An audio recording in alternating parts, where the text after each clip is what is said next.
Bonjour à tous, donc comme convenu, je refais une nouvelle vidéo.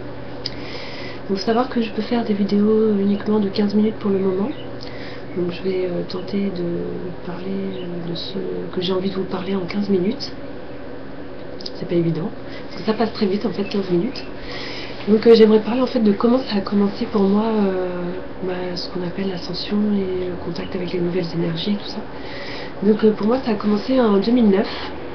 Le 1er décembre 2009, où en fait ça s'est passé sous forme d'activation, on va dire.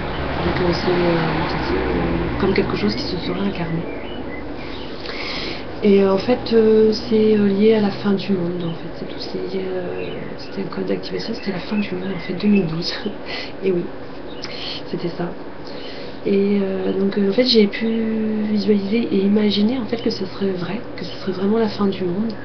Et c'est à ce moment précis que ça a activé une énergie en moi, ça a réveillé quelque chose qui est monté le long de ma colonne vertébrale, donc de mon dos, de ma nuque et tout, qui est monté et qui a activé, réveillé pas mal de choses, notamment on va dire mes capacités extrasensorielles.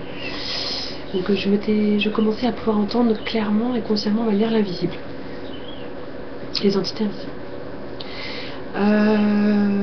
Savoir que suite à ça je me suis retrouvée donc à l'hôpital parce que ça m'a effrayée, hein. Je me suis retrouvée quand même avec le dos paralysé plusieurs minutes, puis des palpitations, enfin des moments assez forts, assez extrêmement forts. Ça n'a pas été évident à vivre parce que je ne m'attendais pas à ça, quoi. Donc je suis sortie de mon appartement pour aller voir mes voisins pour qu'ils appellent les pompiers. Je me suis retrouvée à l'hôpital et à l'hôpital j'ai pas forcément... C'est à ce moment précis d'ailleurs que j'ai pu clairement voir que quelque chose s'était activé en moi, dans mes oreilles. C'est que j'entendais vraiment toutes les voix physiques, en fait, j'entendais autre chose. J'avais activé un canal à ce moment-là, quoi, vraiment. Et je savais pas trop ce qui m'arrivait. J'en ai touché quelques mots au médecin, mais j'ai senti qu'il fallait pas trop que j'insiste à ce niveau-là, qu'il ne serait pas en mesure de me comprendre. Je le savais intimement. Donc j'ai pas insisté. Je suis rentrée chez moi vers 4-5 heures du matin, il me semble, et j'ai beaucoup dormi. Savoir que j'étais plus en mesure d'aller dans mon ancien boulot, j'étais plus en mesure d'aller voir mon ancien copain. Tout était devenu ex à ce moment-là, ex-travail, ex-copain, ex-tout. Tout s'est arrêté du jour au lendemain, en une nuit comme ça, tout a changé. Tout a changé. Donc après ça... donc j'étais plus en mesure de payer mes factures, j'étais plus en mesure de rien, donc je suis revenue chez mes parents, à la campagne. Donc j'ai quitté Paris, la Bastille, pour revenir à la campagne chez mes parents. Et là j'ai vécu, on va dire, plusieurs années tranquilles, on va dire, de développement personnel, enfin, de travail personnel, où faut savoir que tout a été repris en compte depuis le début de ma vie, en fait, on va dire ça. Ça veut dire que tout ce qu'on nous inculque et tout, on doit tout transformer. J'avais aussi beaucoup de colère en moi, j'avais aussi beaucoup de choses à voir, quoi. J'avais beaucoup de blocages, beaucoup de choses et d'autres, quoi, qu'il fallait que je travaille, que j'ai fait au travers des liens internet, au travers des connexions, des gens que je connaissais ici physiquement. J'avais aussi des dépendances, donc il m'a fallu travailler. Tout ça, c'était un gros travail sur l'ego, sur l'émotionnel, sur le mental et tout. Donc j'ai beaucoup travaillé sur tout, on va dire, mes programmes involutifs, donc tout ce qui me faisait réagir, tout ce qui me faisait mal. Parce que j'étais devenue, après cette date-là, j'étais devenue très sensible à tout. À toutes les énergies, à la moindre parole des gens, au moindre petit stimuli extérieur, je réagissais à tout. J'étais à vif, mais vraiment à vif. Et d'ailleurs, c'était pour ça que ça a été très difficile à vivre. J'étais vraiment à vif, quoi. Et même seule, j'arrivais à me faire mal, quoi. Et rien que seule, ouais, j'arrivais à me faire mal. Et je peux pas dire encore que je suis complètement sortie de tout ça, hein. Il y a encore vraiment des moments où je peux être encore très à vif. Ça veut dire que j'ai une sensibilité, j'ai l'impression assez exacerbée, assez vif, et la moindre petite friction, la moindre petite chose me fait mal, en fait. Me fait mal à l'intérieur de mon corps, de mon cœur, me fait mal.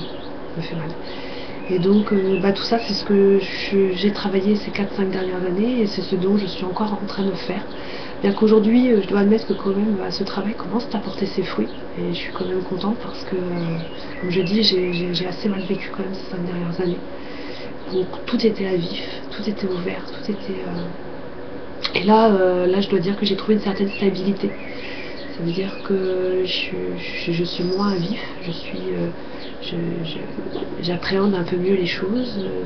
L'extérieur peut me dire des choses sans que je réagisse. Ou bien même si je réagis, disons que c'est pas négativement, c'est pas forcément, ça me fait pas, c'est pas forcément de la douleur qui est exprimée. Ça peut être aussi quelque chose d'agréable. Donc voilà. Il faut savoir que depuis ces 4-5 dernières années, je ne suis redirigée que vers l'éveil des consciences. Enfin, c'est vraiment mon truc. Enfin, en grande partie, on va dire à 70% de mon temps, c'est ça, c'est l'éveil des consciences. Tout ce qui était en lien avec la fin du monde, le Shining, les nouvelles énergies, tout ça, tout ci. Donc, comme la plupart des gens, je suppose, enfin, je lisais comme la presse galactique ou des choses comme ça. Mais ça s'est arrêté, je crois, tout ça pour moi, vers 2012-2013, j'ai arrêté de lire tous ces trucs. Parce qu'en fait, il y a un moment donné, vous avez votre propre source d'information, vous êtes capable, vous êtes vous-même connecté, vous n'avez plus vraiment besoin d'aller lire tout ça, en fait. Il y a un moment donné où vous avez votre propre source d'information, et vous n'avez plus besoin de lire tout ça. J'étais redirigée vachement dans ça, mais je savais, on va dire, que j'avais ma pierre à apporter, enfin, que j'avais quelque chose à apporter moi aussi dans ça. Enfin, je me sentais, je sais pas comment dire, je sentais que c'était dans ce milieu, dans ce monde-là qu'il fallait que je rentre en fait, que vraiment tout le temps, parce que toute la journée, comme on dit, je pensais qu'à ça, j'ai passé beaucoup de temps à écrire déjà, à commencer ça aussi. Mais il faut savoir que c'est pas évident de savoir retransmettre tout ce que l'on vous dit en haut par écrit. C'est pas évident. Et ça prend du temps. Et c'est ce qui m'a pris du temps aussi.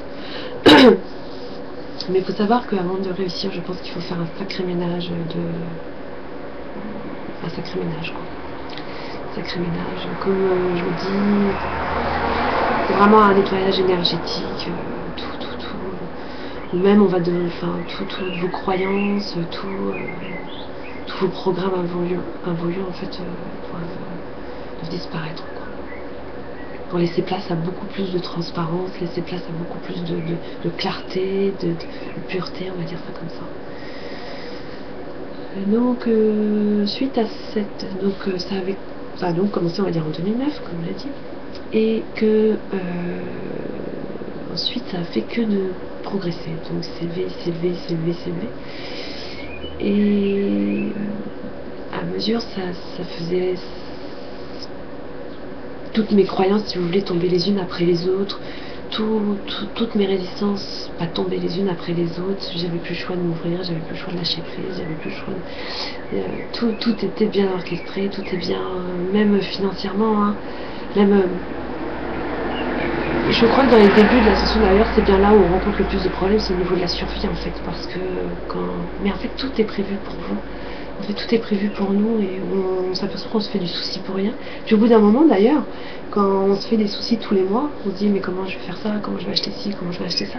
Évidemment c'est toujours la même rengaine, mais au bout d'un moment vous apercevez qu'en fait vous manquez de rien. Et que tu te dis mais en fait pourquoi je panique à chaque fois, puisque en fait à chaque fois j'ai ce qu'il faut, quoi. Quasiment tout le temps j'ai ce qu'il faut. Puis donc au bout d'un moment vous commencez à prendre vos aises en fait, et vous commencez à lâcher prise sur la peur de manquer. Vous laissez, votre attention est complètement va sur d'autres choses. Vous avez plus peur de ça, vous avez plus peur de manquer.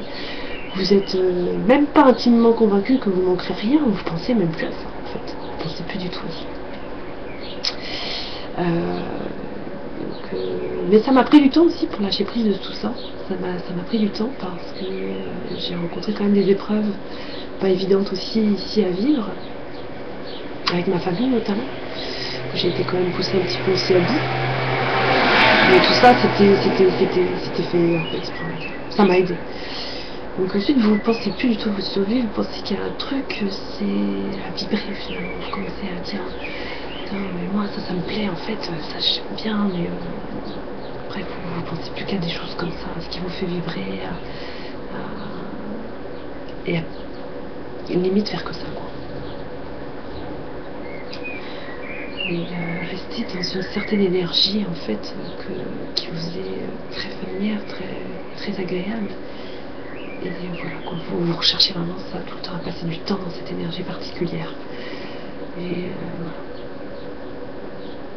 Donc ensuite, on va dire que là où il s'est, pour moi, vraiment passé quelque chose encore, une autre étape importante, c'était en 2013, où vraiment j'ai senti quelque chose s'expanser en moi, où là je me suis dit, il y a un basculement qui s'est produit, quoi, il y a quelque chose déjà qui s'était passé. Et puis ensuite, il y a eu en juin 2014, où là j'ai dû faire face en fait à ce qu'on appelle la mort. Ça veut dire que je croyais que plusieurs fois j'allais y passer, mais vraiment quoi. Une énergie puissante, terrassée, j'ai envie de dire. Donc vraiment, quelque chose de très puissant est venu en moi. Une énergie qu'on pourrait mentalement comme ça dire, elle est ténébreuse, cette énergie, c'est juste horrible. Ça vient mais c'est ce qui m'a poussé en fait vraiment à lâcher prise. Ça a été, c'est ce qui m'a... Et quand ça nous arrive, moi je me raccroche aussi quand même à des petites phrases dans ma tête. C'est mets-toi à la place de Dieu, parce que pour moi Dieu c'est la joie, c'est la création, c'est amour, c'est joie. Il n'y a rien qui soit méchant, qui soit négatif. C'est pas possible, j'y crois pas à ça. Et donc je me raccrochais à ça. Et toute cette négativité, cette chose qui est en train de venir me prendre en fait en moi, cette mort, cette peur de la mort, en fait, j'étais en train de la transformer, quoi. Parce que je me disais, c'est pas possible, non, quelque part. Et c'est comme mon instinct de survie, mais pas l'instinct de survie d'en bas, j'ai envie de dire. Alors ça bloque. Excusez-moi. Pas l'instinct de survie d'en bas, mais quelque chose de plus fort qui s'est réveillé à ce moment-là, en fait. Ça s'est vraiment réveillé à ce moment-là, en juin. Je sais pas si d'autres personnes ont vécu ça, c'est peut-être le chat d'aiguille, c'est peut-être le moment où on dit la peur, la dernière peur, c'est celle de la mort. Donc je l'ai vécu, je peux vous le dire, d'une manière très forte pendant un mois dans mon corps. Ça a été très intense, très fort. Et depuis ça, depuis ce juin 2014, j'ai l'impression de renaître en fait. C'est le contraire. J'ai l'impression de renaître. Et que là vraiment progressivement je commence par, tout comme ce moment ultime que j'ai traversé en juin 2014, en fait je suis en train de me le revivre là, mais un petit peu tous les jours. Je lâche de plus en plus prise. D'ailleurs cette vidéo, c'est un peu ça je pense. C'est se lâcher prise parce que franchement mon orgueil m'aurait pas permis de faire ce genre de choses avant. Donc voilà. Donc soyez patients parce que ça arrivera en fait. Enfin, il y a un moment donné, il y aura un déclic. Moi j'y croyais plus et puis c'est arrivé quoi. Le déclic il est arrivé. Et à partir de là, vous êtes propulsé vraiment dans les hauteurs et vous touchez, comme je dis, un petit peu de bout de paradis assez souvent et de manière de plus en plus répétée. Voilà. Donc je vais m'arrêter là parce que la vidéo ne peut pas durer plus de 15 minutes.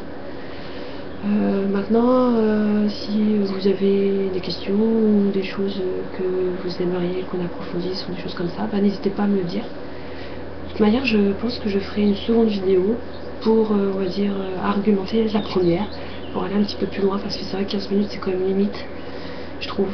Ça passe vite et on peut pas vraiment donner toutes les informations. Donc je pense que je ferai une partie 2 très rapidement après celle-ci. Donc je vous laisse et je vous souhaite une belle fin d'après-midi à tous et merci de m'avoir écouté. Bisous.